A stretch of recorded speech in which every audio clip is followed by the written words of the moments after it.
Liberando sus frenos. Hace muchos años, cuando comencé a estudiar las emociones negativas, el punto más crítico que descubrí fue que no se puede hacer ningún progreso hacia la salud, la felicidad, el amor y el cumplimiento del potencial mientras se insista en mantener intactas las emociones negativas. Y lo único bueno de las emociones negativas, si es que tienen algo de bueno, es que las emociones negativas no son permanentes. Lo dice hasta Sigmund Freud, no hay un lugar permanente para las emociones negativas en el subconsciente. En otras palabras, son visitantes indeseados. Son hábitos negativos o patrones de respuesta negativos que pueden eliminarse, y el punto inicial para eliminarlos es entender de dónde vinieron y entender cuáles fueron los factores causales, volviendo a la niñez temprana, que desencadenó el desarrollo de las emociones negativas y nos han dado como adultos una predisposición a ser negativos de una u otra forma. Esto nos lleva al condicionamiento de la niñez temprana. Recuerden que ya dijimos que el punto inicial de los patrones de hábitos negativos compulsivos e inhibitorios era la crítica destructiva. La crítica destructiva es el gran destructor. La crítica destructiva destruye a las personas en su interior y las deja caminando en círculos por fuera. Muchas personalidades han sido minadas y destruidas, mucha autoestima ha sido puesta de lado como resultado de la crítica destructiva más que cualquier otra cosa que podamos imaginar. La crítica destructiva es el gran asesino. Ahora, ¿por qué es eso tan malo? Sabemos que los niños en sus primeros años y al ir creciendo tienen una necesidad tremenda de amor y aprobación de sus padres. De hecho, muchos psiquiatras y psicólogos han dicho que la razón número uno de la enfermedad mental en los adultos es el retiro de amor o el amor no expresado.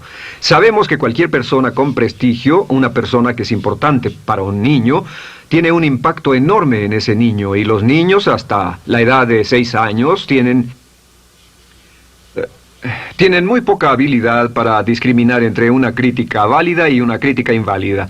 Lo que esto significa es que todo lo que diga un padre o un pariente mayor o una persona mayor, cualquier cosa que diga una persona de prestigio o una persona importante para un niño es aceptada como cierta. Es aceptada como una representación válida de la realidad. Si una madre dice eres un niño malo, o si un papá dice eres flojo, si alguien dice no eres dependiente, o si alguien dice que somos estúpidos o tontos o feos, el niño no tiene capacidad alguna para discriminar entre lo válido y lo no válido. Ese niño acepta eso como una verdadera representación de la realidad. Va más allá de la mente consciente, va directamente al subconsciente y ahí se queda. Muchos de nosotros como adultos aún estamos viviendo en base a la información negativa que recibimos cuando éramos niños. Y después como adultos, ¿qué decimos? Pues decimos así es como soy, o siempre he sido así, o algunas personas dirán, pues es de familia, tu padre era así, los hijos son así, tu madre era así, etc. ¿De dónde viene? Nada de estas cosas es de familia. Por ejemplo, cuando estaba creciendo, mis padres habían sufrido la depresión y la depresión les produjo un impacto enorme. Y cuando hablábamos de comprar algo, lo recuerdo muy bien, mis padres se ponían muy tensos y decían, no podemos pagarlo, no podemos pagarlo, no podemos pagarlo, no podemos pagarlo. Tenían una mentalidad de carencia, esta mentalidad de no podemos pagarlo toda su vida. Y luego yo crecí y aunque nunca he experimentado la depresión, y la mayoría de ustedes, 10, 20, 30, 40 años después, aún estamos diciendo, no puedo pagarlo, no puedo pagarlo, no puedo pagarlo. Aún tomamos como base esas frases críticas, esas frases emocionales que usaban nuestros padres. Tal vez sus padres les decían, como mi padre me decía a mí una y otra vez, nunca acabas lo que empiezas, nunca acabas lo que empiezas. Nunca acabas lo que empiezas. Eres un flojo, nunca acabas lo que empiezas. Y cuando fui adulto tuve muchos problemas para acabar lo que empezaba. Al acercarme al final de la tarea, comenzaba a sentirme ansioso y buscaba cualquier excusa por posponerla o retrasarla. El segundo factor que nos predispone a emociones negativas es la falta de amor. Sabemos que las personalidades de los niños se desarrollan al grado en que reciben una alta calidad y una alta cantidad de amor de sus padres. Existe una relación de 1 a 1 entre la cantidad de amor, la calidad de amor y una personalidad sana. Ese amor negado o la privación de amor es la causa clave de la infelicidad, la negatividad y la enfermedad mental en los adultos. Para que un niño se sienta realmente amado, el niño debe tener padres con buenos conceptos, y la mayoría de nosotros tuvimos padres que fueron víctimas de sus padres, que a su vez fueron víctimas de sus padres. Un escritor famoso dice que todo el mundo es víctima de una víctima. Todos son víctimas de víctimas. Nuestros padres quisieron criarnos de la mejor forma posible, pero ellos mismos fueron víctimas de víctimas. Y para que un niño se sienta realmente amado, deben existir 3 condiciones. La condición número 1 es: los padres deben amarse a sí mismos. Los padres deben amarse a sí mismos. Recuerden, nunca le podrán dar más amor a otros que el que sienten por sí mismos. Si no se aman a sí mismos, no pueden amar a sus hijos. Si tienen un poco de amor por sí mismos, deben difundirlo en sus hijos. Si tienen poco amor por sí mismos y es absorbido por sus esposos, entonces, a veces, aunque deseen amar a sus hijos, no tienen amor que darles. Sus padres querían amarlos y en muchos casos no tenían amor para darles. Y eso es porque nunca lo recibieron cuando crecieron. El segundo requisito es: los padres deben amarse mutuamente. Para que un niño crezca sintiendo confianza en sí mismo, crezca sintiéndose amado, a salvo y seguro, debe crecer en un ambiente donde los padres se amen. No hay nada que le dé más temor a un niño que crecer en un hogar donde los padres peleen entre sí, donde los padres no se amen, donde haya dificultades, porque el niño siempre tiene una tendencia, primero que nada, ser una víctima, pues al niño se le grita y se le vocifera, y entonces cree que la razón por la que mamá y papá pelean es su culpa. Ahora, una investigación interesante: como hay muchas familias de un solo padre, la investigación interesante muestra que cuando uno de los padres se va como resultado de una separación o un divorcio, los niños que quedan invariablemente están convencidos de que la razón por la que el otro padre se fue se debió a algo que él hizo. Y es importante que si un matrimonio o una relación va a terminar y uno se va a ir, que el padre que se quede les diga a los niños una y otra vez que la razón por la que la relación no funcionó no tuvo nada que ver con ellos. Solo tuvo que ver conmigo y con papá, conmigo y con mamá. No tiene nada que ver con el niño. El niño necesita oírlo muchas veces antes de que se sienta confiado y seguro. Y por supuesto, siempre es mejor que un niño sea criado por un padre que lo ama que por 2 padres que no se aman. Una tercera condición que debe cumplirse si no quiere que exista la falta de amor es que los padres deben amar al niño. Los padres deben amar al niño. Bueno, esto parece muy obvio y muy lógico. La verdad es que, y esto es lo más difícil para usted y para mí como adultos, que ni siquiera lo pensamos, que es posible que nuestros padres no nos quisieron. No porque no lo intentaran, querían amarnos y tenían la intención de hacerlo, desde luego, etcétera, etcétera, pero simplemente como tenían conflictos mutuos y problemas sin resolver con sus padres, y sufrieron la guerra y la depresión, tenían que hacer carrera y otras responsabilidades, nunca lo lograron totalmente. ¿Entienden? Esa fue la dificultad. Lo deseaban, pero nunca lo lograron. La única forma en que puede amarse a un niño es pasando una gran cantidad y calidad de tiempo con el niño. Tiempo en gran cantidad y calidad con el niño. 10 minutos al día no bastan. Los niños se consideran valiosos según el grado en que las personas más importantes en su vida pasen tiempo con ellos. Si las personas más importantes en su vida, sus padres, solo pasan poco tiempo con ellos, los niños concluyen que la razón para ello es que tienen muchos defectos, que hay algo esencialmente malo en ellos y que por eso sus padres no pasan más tiempo con ellos. Los niños no piensan con la razón, lo hacen en forma emocional. Solo piensan: mi padre está aquí, me ama, y si no pasa tiempo conmigo, él o ella no me aman. Y si cualquiera de esas 3 condiciones existió o más cuando estaba creciendo, los padres no se amaban a sí mismos, o no se amaban mutuamente, o tal vez no lo amaban porque nunca lo lograron, aunque querían, entonces usted debe haber crecido en conjunción con la crítica destructiva que se llama culpa. ¿Y qué es la culpa?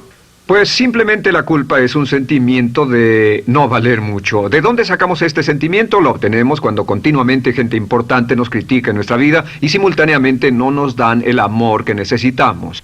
Sentimos que no valemos mucho o que no valemos nada. Y un sentimiento de culpa nos lleva a un sentimiento de falta de mérito, falta de valor y culpa. Y esa culpa, ese sentimiento de falta de mérito, es el mayor problema del siglo XX, la principal fuente de enfermedad mental. Es la fuente principal de los problemas en las relaciones, la fuente principal de enfermedad psicosomática, la fuente principal de la mayoría de los problemas que afectan a nuestra sociedad. Es el profundo sentimiento de culpa y falta de mérito que se expresa o se esconde en los pensamientos o en la actitud: no valgo suficiente, no valgo suficiente. No valgo suficiente. Ya hablamos de la autoestima y de lo importante que es. La autoestima significa me quiero mucho, me quiero mucho, me quiero mucho, me quiero mucho. Las personas que han sido criadas con críticas destructivas durante su vida no solo no se agradan a sí mismas, no sienten que sean lo bastante buenas para nadie, y en muchos casos están llenos de odio por sí mismos. Se odian a sí mismos, se autocondenan o se detestan. Y verán que esto sale en sus conversaciones y sale en sus relaciones con otras personas. Las personas que no se quieren a sí mismas, aunque quieran tener buenas relaciones, simplemente no son capaces de ello. Las personas que piensan que no son buenas para nada siempre lo hacen aflorar, siempre será un problema. Ahora, ¿cuál es la razón principal de la culpa? ¿De dónde viene la culpa? La culpa viene de 3 fuentes negativas: padres negativos, influencias negativas o religión negativa. Una de las 3. Cualquiera de estas 3 usa la culpa. De la culpa se valen y aprovechan, en especial los padres y las organizaciones religiosas, por 2 razones. Una es el castigo. La culpa se usa para castigarnos. Cuando estamos creciendo, el castigar es la forma más fácil de hacer que uno se sienta mal. Nuestros padres nos hacen sentir mal castigándonos físicamente o sermoneándonos o regañándonos. Y el castigo es una forma muy eficaz de irnos conformando o de conseguir que hagamos lo que los demás quieren. La segunda razón por la que se usa la culpa cuando se practica en forma consciente, y algunas organizaciones la practican así, es para tener más control emocional en especial, porque se puede controlar a una persona emocionalmente con culpa y manipular su comportamiento. Hay muchas organizaciones que usan la culpa como una herramienta de control y manipulación. Si puede controlar a las personas con suficiente fuerza y en forma emocional, puede conseguir su dinero, puede conseguir su tiempo, puede conseguir su compromiso, demandar sus recursos, etc. Muchas organizaciones usan la culpa para aplicar un castigo. Muchas organizaciones de caridad que se anuncian por televisión, en especial las de causas benéficas que involucran a niños o a personas incapacitadas, usan un sentimiento de culpa. A usted le va tan bien que debe sentirse culpable por estas personas que sufren. O envíenos algo de dinero y eso se encargará de su culpa por un momento hasta que lo incluyamos en nuestra lista de correo, etcétera. Y la culpa es un estándar. ¿Por qué se usa tan comúnmente? Pues primero que nada porque casi todos nosotros la tenemos en mayor o menor grado. Y número 2, es fácil. La culpa es fácil. ¿Por qué nuestros padres la usan con nosotros? ¿Por qué nuestras madres la usan con nosotros? Nuestras madres pueden controlarnos con la culpa en un cuarto repleto. Nuestra madre puede controlarnos a miles de kilómetros por teléfono. Los padres usan la culpa en sus hijos porque sus padres usaban la culpa en ellos y así sucesivamente. Es lo más fácil. No existe un esfuerzo físico. Puede hacerse con una mirada o de reojo o una palabra. Ya sabe que las personas siempre buscan lo más fácil. Esté alerta. Ustedes han sido criados en un ambiente donde se les ha hecho sentir culpa y casi todos lo vivimos. Debemos entender que la culpa es como una letrina o bacterias emocionales negativas que se colocan en la raíz de su psique o su subconsciente y activan todas las demás emociones negativas: furia, odio, envidia, resentimiento, frustración y duda, temor, etcétera. Las crea y las activa a todas. Y la forma para, en realidad, deshacerse del centro es exorcizarlo, extirparlo. Y es lo que vamos a hacer el resto de esta sesión. Primero, ¿cómo podemos saber si nos criaron con sentimientos de culpa? Bien, a esto le llamamos la manifestación adulta de la culpa. Manifestación adulta de la culpa. Puede saber, probándose a sí mismo, ¿cuánto de esto tiene? Número 1, la manifestación adulta de la culpa es que tiene sentimientos de inferioridad, sentimientos de inadaptabilidad y de no merecer las cosas. No siente que merezca que le pasen cosas buenas. Si una persona ha sido criada con crítica destructiva y se le hace sentir culpa, entonces cuando logra éxito, aún con un tremendo esfuerzo, tiene una tendencia terrible de sentir que no se lo merece. A esto se le llama, por cierto, temor al éxito. El temor al éxito es solo otra forma de decir que la persona que ha estado condicionada a pensar de sí misma como poco valiosa o no lo bastante buena, se siente muy incómoda cuando experimenta el éxito. Se siente muy tensa y a disgusto. Realmente si sienten demasiada tensión, comienzan a aspirar cocaína, a beber demasiado alcohol, se enredarán en comportamientos autodestructivos, tendrán una sensación tremenda de ansiedad, como si alguien fuera a descubrir algo de ellos. Hay un libro en la librería que dice, si me está yendo tan bien, ¿por qué me siento como un impostor? Tienen el llamado síndrome del impostor. ¿Alguna vez ha tenido éxito en algo y la gente ha ido a usted a decirle, vaya, hiciste un excelente trabajo, o eso es maravilloso, aunque haya sido muy duro para usted, y sintió que los demás iban a descubrir, siente como que, es decir, que iban a descubrir que realmente no es bueno, que solo fue un fraude, solo un accidente, y por supuesto es lo que dice, fue coincidencia, fue un accidente, la verdad, no sé ni cómo lo hice. Hacen todo lo posible por huir de ese sentimiento de inferioridad y de no merecer las cosas. Estén muy alertas. La segunda manifestación adulta de la culpa es la autocrítica destructiva. Hay una línea de un gran poeta que dice, aquellos a quienes se les hace mal, hacen mal a su vez. Los niños a muy temprana edad, a veces a la edad de 2 o 3 años, comienzan a menospreciarse, se desgarran, hasta se golpean y se castigan físicamente si se les critica demasiado. Siempre dicen el equivalente de no valgo suficiente o no soy muy bueno, y se castigan a sí mismos. Y la crítica destructiva es un síntoma real de un sentimiento escondido de culpa e insuficiencia. El número 3 es que, fácilmente manipuladas por la culpa, las personas pueden jalar sus cordones de culpa en forma muy simple. Realmente vemos que existen 2 tipos de personas en el mundo, los lanzadores de culpa y los receptores de culpa. Invariablemente, estas personas se atraen mutuamente. Y por supuesto el lanzador de culpa es la persona que se identifica con el padre que lanzó la culpa y el receptor es la persona que se identifica con el que atrapó la culpa. Pero los lanzadores y los receptores de culpa se unen, se equilibran perfectamente, se establecen y forman una nueva generación de lanzadores y receptores de culpa. Podemos decir que usted es fácilmente manipulado por la culpa, porque ha estado muy bien condicionado. Su jefe puede tirar de su cordón de culpa, una persona en un autobús puede tirar de su cordón de culpa, una sobrecargo puede tirar de su cordón de culpa. Esté muy alerta a esto. La cuarta manifestación de culpa es que usted la usa. Usa la culpa y culpa a otro generosamente. ¿Por qué?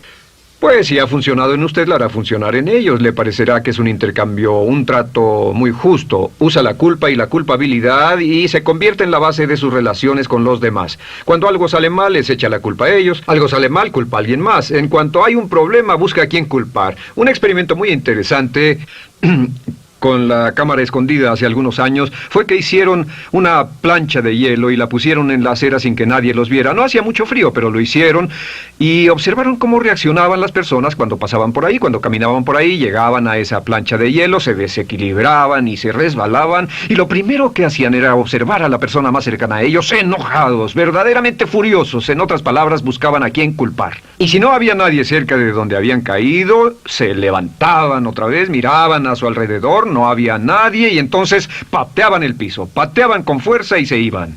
Nuestra tendencia natural cuando algo sale mal es buscar a alguien o algo a quien culpar, en especial si nos criaron con una culpa continua. Y la quinta manifestación es lo que llamamos lenguaje víctima. Ahora recuerden que hablamos sobre la ley de concentración. Dice, lo que siembras cosecharás. También dice, si usas lenguaje de víctima, mantienes viva la culpa, la refuerzas, la edificas, la cultivas, la utilizas. El lenguaje víctima es lenguaje como no puedo, no puedo, no puedo. Cuando dice no puedo, no puedo, no puedo, envía un mensaje a su mente subconsciente y la mente subconsciente comprende que está inhabilitado, que no tiene control, que es una víctima. Y cuando desea poder hacer algo, su mente subconsciente retroalimenta su mensaje y dice no puedes, no puedes. Y lo segundo que dice es tengo que, y otra vez no tengo control, no estoy a cargo. Pero existe otra expresión del lenguaje víctima que debemos evitar, y es esta, trataré. Trataré, sea lo que sea, trataré. ¿Qué significan las palabras trataré? Pues déjenme decirles qué significan. Significan voy a fracasar y lo digo anticipadamente para que no me vengan con represalias. En otras palabras, dice trataré de llegar a tiempo, pero lo que está diciendo es tal vez llegue tarde y no pueden reclamarme porque dije que trataría. Cuando una persona dice trataré, está disculpando su fracaso por anticipado. Si fuera al doctor y el doctor lo examinara, lo auscultara y le dijera, pues está en pésimas condiciones, tendremos que intervenir, debemos llevarlo al hospital ahora mismo, me sorprende que haya llegado aquí. Usted dirá, bueno doctor, espero que haga un buen trabajo. Y él dice, trataré. Si él dice eso, usted seguramente buscará otro médico. O si va a un abogado. Lo culpan de algo y va a un abogado y le presenta su caso y dice, oiga, va a defenderme, y él dice, trataré. ¿Qué está diciendo? Está diciendo, escuche, he estudiado el caso y por lo que veo no hay mucha esperanza, pero lo tomaré de todos modos. Trataré son los que tratan de conseguir que les pague por anticipado. Otro juego de palabras que no debe usar. Por cierto, con respecto a trataré, lo que debe decir es lo haré o no lo haré. No trataré. Si alguna vez en nuestro negocio, tenemos un negocio muy activo, si llamamos a alguien y le pedimos alguna cosa o algún trabajo y dice trataré de conseguirlo para el viernes o trataré de terminarlo a tiempo, al instante sabemos que lo que quiere decir es que quiere sentirse libre, no comprometerse. Así que nunca dejamos que nadie se vaya con un trataré, debe ser hecho o no, y queremos obtener una seguridad. Si hace falta, nosotros lo hacemos. Cuando dicen trataré, lo que están haciendo es que se están lavando las manos. Esté alerta, la otra palabra es desearía. Dicen que un deseo es una esperanza o una meta sin energía detrás. Desearía. ¿Qué significa un deseo? Desearía significa que me gustaría tener algo, pero sé que nunca lo podré tener. Cuando dice desearía bajar de peso, ¿qué significa? Las palabras no dichas son, pero sé que no puedo. Porque no por las excusas que tiene y el metabolismo que tiene y los problemas, etcétera. Siempre hay razones por qué debe salir, etcétera. Desearía dejar de fumar, desearía estar en forma. Desearía, desearía, desearía. Cuando usa la palabra desearía, le muestra al subconsciente que esto es algo que no cree que le sea posible lograr o adquirir. Entonces el subconsciente descarta completamente esto como meta y no le da energía, ni motivación, ni impulso, ni deseo de lograrlo. Así que esté muy alerta al lenguaje víctima. Esté alerta a la expresión sí, pero. O lo haría, sí, pero. Alguien le dice, haga esto, y usted dice, sí, pero. La palabra pero, por cierto, es el gran borrador. Si una persona le dice, podría incrementar sus ingresos o incrementar su rendimiento, ser una persona mejor o más feliz o bajar de peso o lo que sea, no importa. Y usted dice, sí, pero. Lo que está diciendo es que está borrando toda la aseveración que ha dicho antes. Manda un mensaje a su subconsciente que dice, no hay posibilidad. Y no hace esfuerzo, no otorga energía, no ejerce capacidad alguna hacia el logro de esa meta. Y las personas que han sido criadas con culpa tienen 5 cualidades o 5 manifestaciones de adultos. Una es que se sienten inferiores, se sienten inadecuadas, sienten que no merecen que les pasen cosas buenas. Estén muy alertas a eso. El número 2... se autocompadecen continuamente, usan la autocrítica destructiva. El número 3, usan la culpa y la culpabilidad en ellos y en otros. El número 4, son manipuladas por la culpa. Y número 5, usan lenguaje víctima. Así que, ¿cómo nos deshacemos de la culpa? ¿No es sorprendente cómo se aclara esto? Este pizarrón, todo se borra. Tengo una varita mágica cuando me voy a sentar al escritorio. Entonces, ¿cómo nos deshacemos de la culpa? Para deshacerse de la culpa...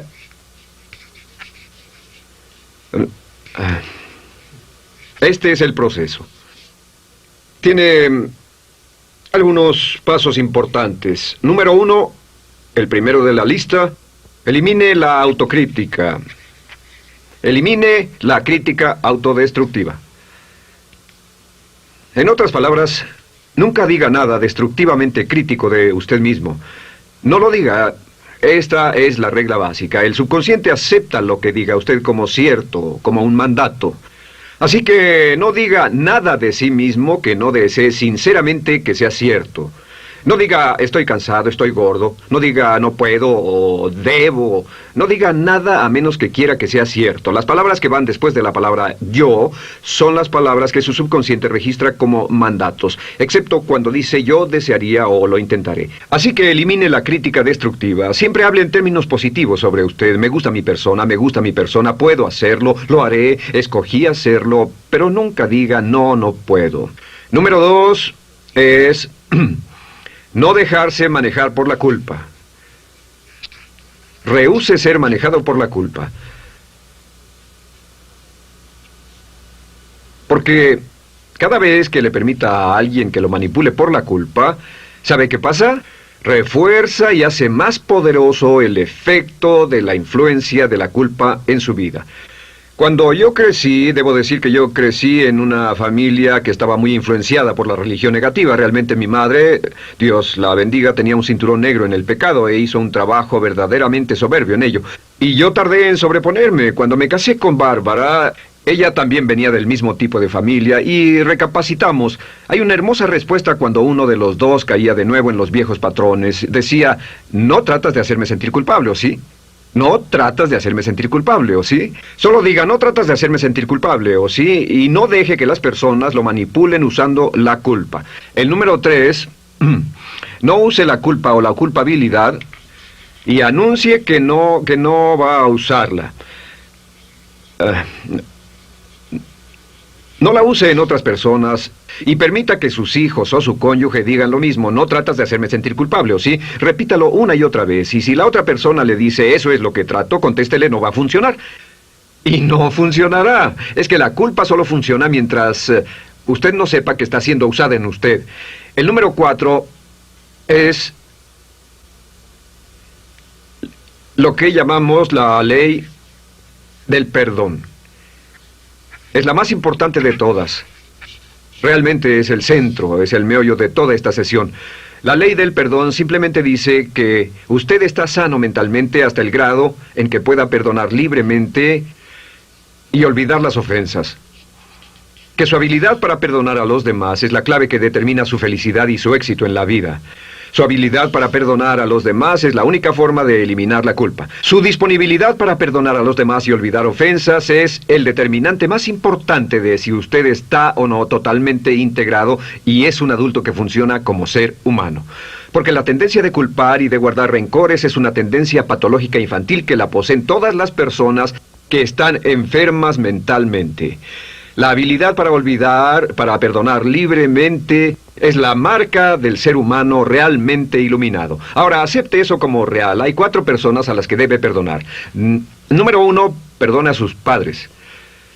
Perdone a sus padres por todo lo que le hayan hecho para herirlo. La mayoría de nuestras investigaciones muestran que casi todos nuestros problemas como adultos se remontan a no estar dispuestos o no poder perdonar a nuestros padres por algo que hicieron que nos hirió. Perdónelos un 100%, escríbales, llámeles por teléfono, dígales, o cuando menos perdónelos en su corazón, pero perdone a sus padres. Número 2, perdone a los otros. Perdone a todos los demás. Perdone a todos los que lo hayan herido de algún modo, por cualquier cosa, y déjelo así. Ahora, hay muchos que dicen no puedo perdonar a esa persona por lo terrible que me hizo. Pero recuerde esto, el perdón es perfectamente egoísta. El perdón no tiene nada que ver con la otra persona, solo tiene que ver con su paz mental y con su propia integridad mental. Número 3, perdónese a sí mismo. Perdónese por todas las cosas débiles, tontas, insensatas y estúpidas que haya hecho, porque todas las personas han hecho cosas tontas, insensatas, estúpidas y ridículas, pero perdónese en un 100%. Y finalmente, la última parte de esto, si ha hecho algo que hirió a alguna persona, vaya a disculparse. Es sorprendente el hecho de vidas que se arruinan año tras año por personas que no tienen la fortaleza intestinal, las agallas y el valor para decir lo lamento. Una de las cosas más importantes es desarrollar carácter hasta el grado en el cual hacemos las cosas que son muy difíciles para nosotros, hasta el grado en el cual hacemos las cosas que sabemos que están bien, aunque sean difíciles, en especial cuando son difíciles emocionalmente. Y la clave para deshacerse de la culpa, la clave para ser una persona total y completamente positiva, es perdonar a los demás. Perdone a las personas con quienes ha sostenido una relación. Perdone a sus jefes anteriores. Perdone a los amigos que lo han herido. Perdone las inversiones que estuvieron equivocadas. Perdone a los jefes que lo despidieron. Perdone a sus padres. Perdone a todo el mundo. Desarrolle una actitud hacia la vida con la que rehúsa guardarle rencor a los demás. Solo repita una y otra vez: los perdono a él o a ella por todo. Los perdono por todo. Los perdono por todo.